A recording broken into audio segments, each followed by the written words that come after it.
দীপ্ত আলাপে অর্থনীতির ২৯তম পর্বে সবাইকে শুভেচ্ছা। আমি আসরার চৌধুরী।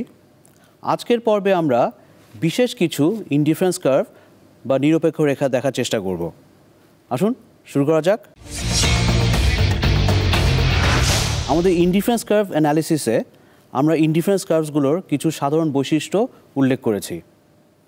১ নম্বর বৈশিষ্ট্য ছিল ইনডিফারেন্স কার্ভসগুলো ডাউনওয়ার্ড স্লোপিং হবে। ২ নম্বর বৈশিষ্ট্য ছিল ইনডিফারেন্স কার্ভসগুলো মূলবিন্দুর সাপেক্ষে কনভেক্স হবে, অর্থাৎ উত্তল।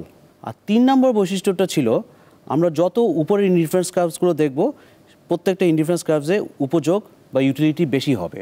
আজকে আমরা যে ইনডিফারেন্স কার্ভসগুলো দেখব বা দেখার চেষ্টা করব সেগুলোতে এই ৩টা বৈশিষ্ট্য সবগুলো পূরণ নাও হতে পারে, কিন্তু তারপরেও এগুলো বিশেষ ক্ষেত্রে ইনডিফারেন্স কার্ভ হবে। বাংলায় আমরা যাকে বলি নিপতনে সিদ্ধ। আসুন এবার শুরু করা যাক। ইনডিফারেন্স কার্ভের মূল বৈশিষ্ট্য হচ্ছে ইনডিফারেন্স কার্ভসগুলো কনভেক্স টু দ্য অরিজিন হবে। আমরা পুরনো একটা গ্রাফ আবার দেখি এখন। এই গ্রাফে এক্স এবং ওয়াই অ্যাক্সিস আছে এবং 3টা ফাংশন দেখা যাচ্ছে। নিচের ফাংশনটা হচ্ছে কনভেক্স উত্তল, উপরের ফাংশনটা হচ্ছে কনকেভ অবতল, আর মাঝখানের ফাংশনটা হচ্ছে আমাদের সরল রেখা। কনভেক্স ফাংশনের বৈশিষ্ট্য কি? কনভেক্স ফাংশনের বৈশিষ্ট্য হচ্ছে রেফারেন্স অ্যাক্সিস তো আমাদের যদি এক্স হয় তাহলে আস্তে আস্তে আমরা বাম থেকে ডান দিকে গেলে আমাদের স্লোপটা আস্তে আস্তে কমে যাবে রেফারেন্স অ্যাক্সিসের সাথে। কনকেভের ঠিক উল্টাটা হবে, অর্থাৎ বাম থেকে ডান দিকে যদি আমরা যাই রেফারেন্স অ্যাক্সিসের সাথে আমাদের স্লোপটা বেড়ে যাবে। আর মাঝখানে যে সরলরেখা দেখছি সেখানে ঢালটা বা স্লোপটা প্রতিটা বিন্দুতে একই। এখনকার চিত্রটা দেখি। এই চিত্রে আমরা একটা সরলরেখা দেখছি যেটা কিনা downward sloping. Convex to the origin আমরা যে বলেছি এটা কিভাবে সংজ্ঞায়িত করেছি আমরা বলেছি স্লোপটা আস্তে আস্তে কমে যাবে। আচ্ছা, ইনটিউটিভলি যদি আমরা চিন্তা করি আস্তে আস্তে কমে যাওয়ার অর্থ হচ্ছে কোনো পরিবর্তন নাও হতে পারে। তার মানে সরল রেখা একটা বিশেষ কনভেক্স ফাংশনও হতে পারে, সরল রেখা একটা বিশেষ কনকেভ ফাংশনও হতে পারে। যেহেতু সরল রেখার প্রতিটা বিন্দুতে স্লোপ বা ঢালটা সমান, এটা বাড়ছেও না আবার কমছেও না, সুতরাং এটা একটা বিশেষ ক্ষেত্রে আমরা কনভেক্স ফাংশন বলতে পারি। এই প্রপার্টিসটা আমরা এখন প্রয়োগ করব। আমাদের প্রথম বিশেষ ইনডিফারেন্স কার্ভসটা হচ্ছে পারফেক্ট সাবস্টিটিউটস। সাবস্টিটিউটসকে আমরা এর আগে সংজ্ঞায়িত করেছি যদি আমাদের দুটো দ্রব্য থাকে, হয় আমরা এক্স ভোগ করব অথবা ওয়াই ভোগ করব। সুতরাং সাবস্টিটিউটসের সম্পর্কটা হচ্ছে এক্স অর ওয়াই। এতদিন পর্যন্ত আমরা এক্স অ্যাক্সিসে ব্রয়লার মুরগি, ওয়াই অ্যাক্সিসে তেলাপিয়া মাছ দিয়েছি। হ্যাঁ, এক্স ওয়াইয়ের সাবস্টিটিউট, ওয়াই এক্সেরও সাবস্টিটিউট, কিন্তু এগুলি পারফেক্ট সাবস্টিটিউট না। কেন? কারণ হচ্ছে ভোক্তার চোখে ব্রয়লার মুরগি আর তেলাপিয়া মাছ এক না। একটা আরেকটার সাবস্টিটিউট, কিন্তু ভোক্তার চোখে এক না। তাহলে পারফেক্ট সাবস্টিটিউটস হতে হলে কি করতে হবে? ভোক্তার চোখে এক্স এবং ওয়াইকে একই মনে হতে হবে। সেটার একটা উদাহরণ আমরা দিতে পারি। এক্স অ্যাক্সিসে আমরা লাল পেন্সিল রাখি, ওয়াই অ্যাক্সিসে আমরা লাল পেন্সিল রাখি এবং পেন্সিল দুটার গাঢ়ত্ব একই। ধরলাম এর দুটো পেন্সিলই হচ্ছে এইচবি, দুইটাই লাল, দুইটাই একই কোম্পানির। এখন আমরা এই চিত্রটা দেখি। এই চিত্রে আমরা এক্স অ্যাক্সিসে 1, 2, 3 একক লাল পেন্সিল আছে, ওয়াই অ্যাক্সিসেও 1, 2, 3 এককের লাল পেন্সিল আছে। এখন মিজান বা কাকুলি ওরা যখন তুলনা করবে তখন কিভাবে তুলনা করবে? এক্স অ্যাক্সিসের 1 একক আর ওয়াই অ্যাক্সিসের 1 একক কিন্তু তাদের কাছে একই মনে হবে, কারণ দুইটাই লাল পেন্সিল। তাহলে কি হবে? এই দুটো পয়েন্ট এক্স এবং ওয়াই অ্যাক্সিসে যে 1 এককে আছে তারা এই দুটোর ক্ষেত্রে নিরপেক্ষ বা ইনডিফারেন্ট থাকবে। একই যুক্তিতে 2 একক লাল পেন্সিল এক্স অ্যাক্সিসে, 2 একক লাল পেন্সিল ওয়াই অ্যাক্সিসে, এই দুটোতেও মিজান আর কাকুলি নিরপেক্ষ থাকবে এবং একইভাবে 3 এককও থাকবে এক্স এবং ওয়াই অ্যাক্সিসে। এখন প্রশ্ন হচ্ছে ইনডিফারেন্স কার্ভস ডাউনওয়ার্ড স্লোপিং হতে হবে। তাহলে আমরা কি করতে পারি, কীভাবে ইনডিফারেন্স কার্ভ বানাবো? এখনকার চিত্রটা দেখি। এখনকার চিত্রটা হচ্ছে এই আগের চিত্রটাই কিন্তু একটু সংশোধনী আছে। কিভাবে আমরা 1 এবং 1 এই দুটোকে একটা যোগ করেছি, 2 এবং 2 এই দুটোকেও যোগ করেছি, 3 এবং 3 এই দুটোকেও যোগ করেছি। যোগ করে এখন আমরা কি পাচ্ছি? 1 ও 1-এর সাথে আমরা I1 ইনডিফারেন্স কার্ভ পাচ্ছি, 2 2-র সাথে I2 ইনডিফারেন্স কার্ভ পাচ্ছি এবং 3 3-র সাথে I3 ইনডিফারেন্স কার্ভ পাচ্ছি। হায়ার ইনডিফারেন্স কার্ভস আমাদেরকে হায়ার ইউটিলিটি দেবে।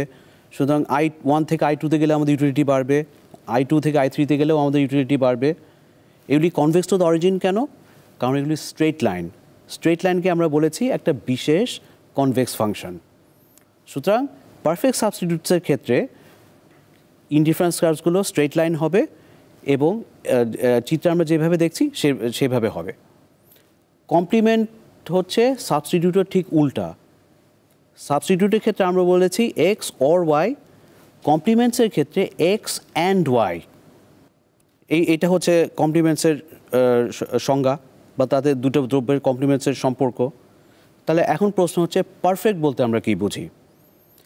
এক্স এবং ওয়াই এই দুটো যদি পারফেক্ট কমপ্লিমেন্টস হয়, আমরা এক্স এবং ওয়াই একটা নির্দিষ্ট রেশিওতে সবসময় ভোগ করব। এখনকার চিত্রটা দেখি আমরা। এখনকার চিত্রে আমরা এক্স এবং ওয়াই অ্যাক্সিস দুটোই আছে এবং এখানে ঠিক আগের চিত্রটার মতোই এক্স অ্যাক্সিসে আমরা 1 2 3 তিনটা একক দিয়েছি, ওয়াই অ্যাক্সিসও 1 2 3 তিনটা একক দিয়েছি। কিন্তু এখানে একটা সিঙ্গেল পয়েন্ট দেখা যাচ্ছে। 1 এবং 1 স্থানাঙ্কের অ্যাগেনস্টে একটা, 2 স্থানাঙ্কের অ্যাগেনস্টে একটা, 3 স্থানাঙ্কের অ্যাগেনস্টে একটা। এটা কিভাবে হবে? যদি আমরা এক্স অ্যাক্সিসকে ডান জুতা বলি এবং ওয়াই অ্যাক্সিসকে যদি আমরা বলি বাম জুতা, তাহলে কি হবে? একটা বাম জুতা শুধুমাত্র একটা ডান জুতার সাথেই কমপ্লিমেন্ট করবে, দুটা ডান জুতা একটা বাম জুতার সাথে তো কমপ্লিমেন্ট করবে না। একইভাবে দুটা ডান জুতা এবং দুটা বাম জুতা, তিনটা ডান জুতা এবং তিনটা বাম জুতা একে অপরের কমপ্লিমেন্ট হবে। তাহলে আমরা ইনডিফারেন্স কার্ভে তিনটা পয়েন্ট পেয়েছি। এখন ইনডিফারেন্স কার্ভটা আঁকতে হবে, যেটা ডাউনওয়ার্ড স্লোপিং হবে, কনভেক্স টু দ্য অরিজিন হবে। দেখি তো কীভাবে করা যায়। এখনকার চিত্রটা দেখি আমরা। এখনকার চিত্রে আমরা একই প্রিন্সিপালে তিনটা বিন্দুতে আমরা এল শেপড, ইংরেজি এল-এর মতো করছি। কেন? এই যে 1 1 প্রথম ইনডিফারেন্স কার্ভটা আমরা দেখছি I1-এ, এখানে যদি মিজান বা কাকুলিকে একটা ডান জুতার সাথে দুইটা বাম জুতা দিয়ে দেই আমরা, তাতে তাদের ইউটিলিটি বাড়বে না, কমবেও না।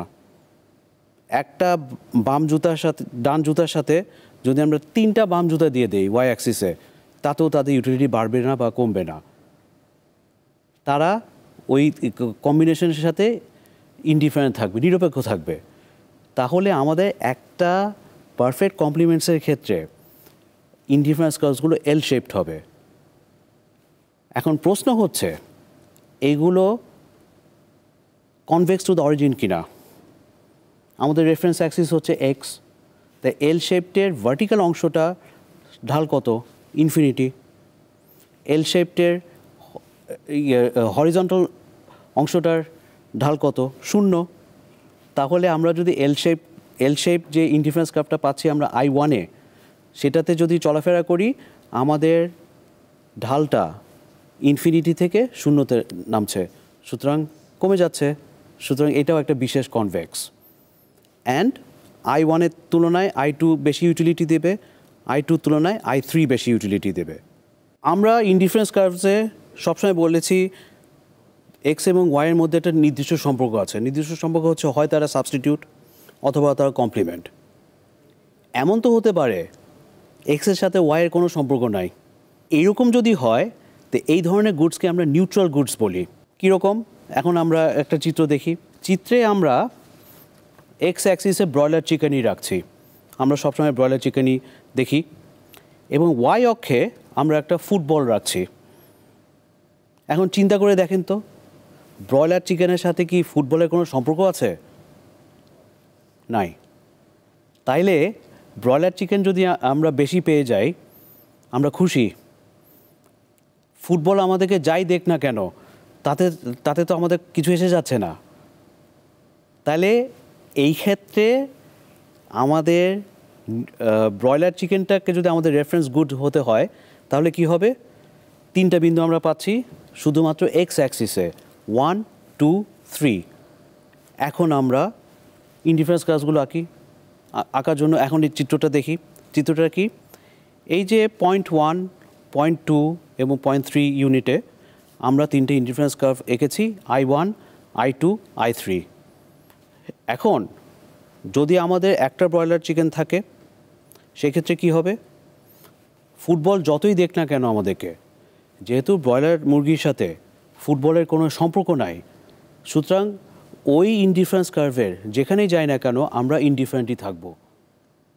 তাহলে এই ক্ষেত্রে নিউট্রাল গুডসের ক্ষেত্রে ইনডিফারেন্স কার্ভসগুলো ভার্টিক্যাল হবে। হায়ার ইনডিফারেন্স কার্ভস তাহলে কীভাবে হবে?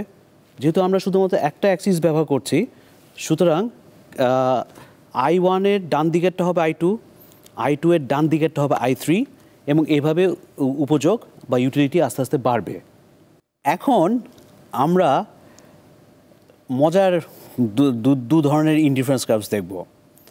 আমরা সবসময় বলেছি একটা অ্যাসাম্পশন যে more is preferred to less, অর্থাৎ মিজান বা কাকলি যে দ্রব্যটা যত বেশি ভোগ করবে তারা তত বেশি উপযোগ বা ইউটিলিটি পাবে।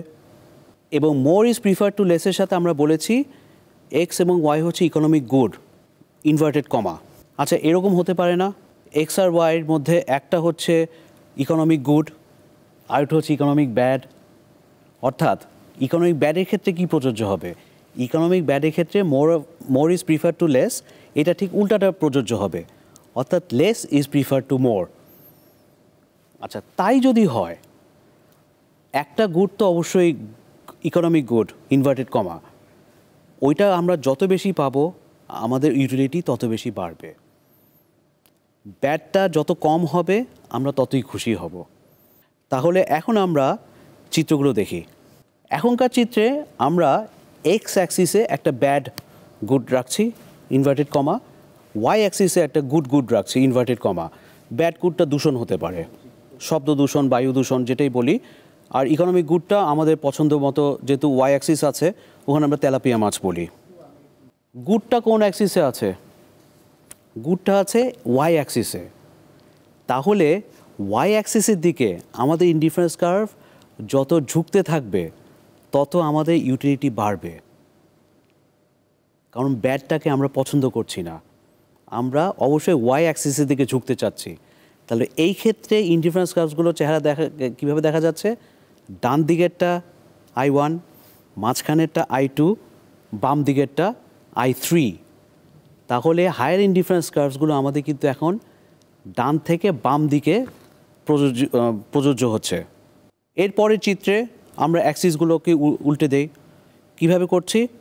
আমরা এক্স অ্যাক্সিসে ইকোনমিক গুডটা দিচ্ছি, এক্স অ্যাক্সিসে দিলে আমাদের ব্রয়লার মুরগি দিচ্ছি। ওয়াই অ্যাক্সিসে যদি ব্যাড থাকে, ব্যাড হচ্ছে আবার বায়ু দূষণ বা শব্দ দূষণ, যেটাই হোক। যেহেতু ইকোনমিক গুড, ইনভার্টেড কমাটা এক্স অ্যাক্সিসে আছে, আমরা এক্স অ্যাক্সিসের কাছাকাছি যে ইনডিফারেন্স কার্ভটা পাবো সেটা অবশ্যই আমাদেরকে বেশি উপযোগ দেবে। এই জন্য I1টা উপরে আছে, মাঝখানেরটা I2, নিচেরটা I3। আরেকটা লজিক্যাল পসিবিলিটি আছে, সেটা হচ্ছে দুটো গুডসে যদি ব্যাড হয় তাহলে কি হবে? অর্থাৎ আমরা ধরলাম এক্স অ্যাক্সিস হচ্ছে বায়ু দূষণ, ওয়াই অ্যাক্সিস হচ্ছে শব্দ দূষণ। দুটোই যদি ব্যাড হয় আমরা কোনটাতে বেশি ইউটিলিটি পাবো? দুটোই যখন কম থাকবে। অর্থাৎ ইনডিফারেন্স কার্ভটার চেহারাটা এখন এই দেখি কি হবে। এই চিত্রে দেখি আমরা দুটোই ব্যাড, এক্স অ্যাক্সিস ব্যাড, কোনো একটা দূষণ, বায়ু বা শব্দ, ওয়াই অ্যাক্সিসটাও ব্যাড, কোনো উল্টাটা। এক্স অ্যাক্সিস যদি বায়ু ধরি তাহলে ওয়াই অ্যাক্সিসের শব্দ দূষণ আছে। তাহলে এখন কি হচ্ছে? মূলবিন্দুর যত কাছে আসবো আমরা ব্যাডের পরিমাণটা তত কমবে। তাহলে I1টা যেটা বাইরে আছে সেটা সবচেয়ে কম ইউটিলিটি, I2টা মাঝখানেরটা তো মাঝখানে আছে, I3টা যেহেতু মূলবিন্দুর কাছে আছে এবং যেহেতু আমাদের দুটো দ্রব্যই ব্যাড, সুতরাং I3টা হচ্ছে হায়ার ইউটিলিটি। এখানে আমাদের হায়ার ইনডিফারেন্স কার্ভসটা এইভাবে কাজ করছে। সর্বশেষ একটা কনসেপ্ট আমরা বলবো, এই কনসেপ্টটার নাম হচ্ছে ব্লিস পয়েন্ট। ব্লিস মানে পরম আনন্দ অথবা পরম তৃপ্তি। পরম শব্দের অর্থ কী? এমন একটা অবস্থা যে এর থেকে বেশি আর হবে না, অথবা ইনটিউটিভলি এর থেকে বেশি হয়ে আর কোনো লাভ নাই। আমরা তো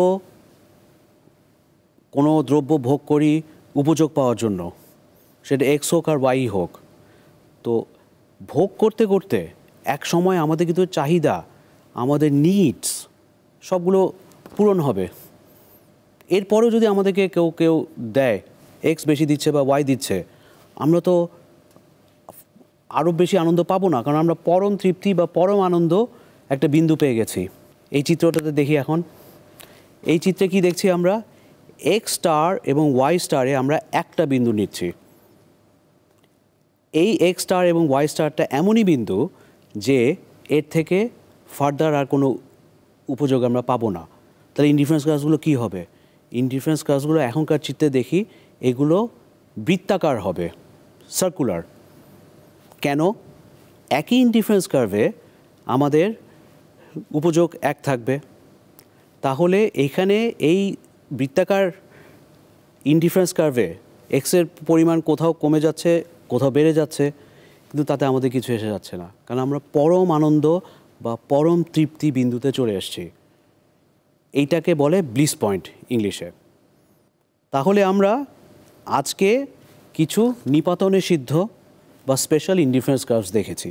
আগামী পর্বে আমরা ইন্ডিভিজুয়াল ডিমান্ড কার্ভ, অর্থাৎ একজন ব্যক্তির চাহিদা রেখা কীভাবে নির্ধারণ করা যায় সেটা দেখার চেষ্টা করব।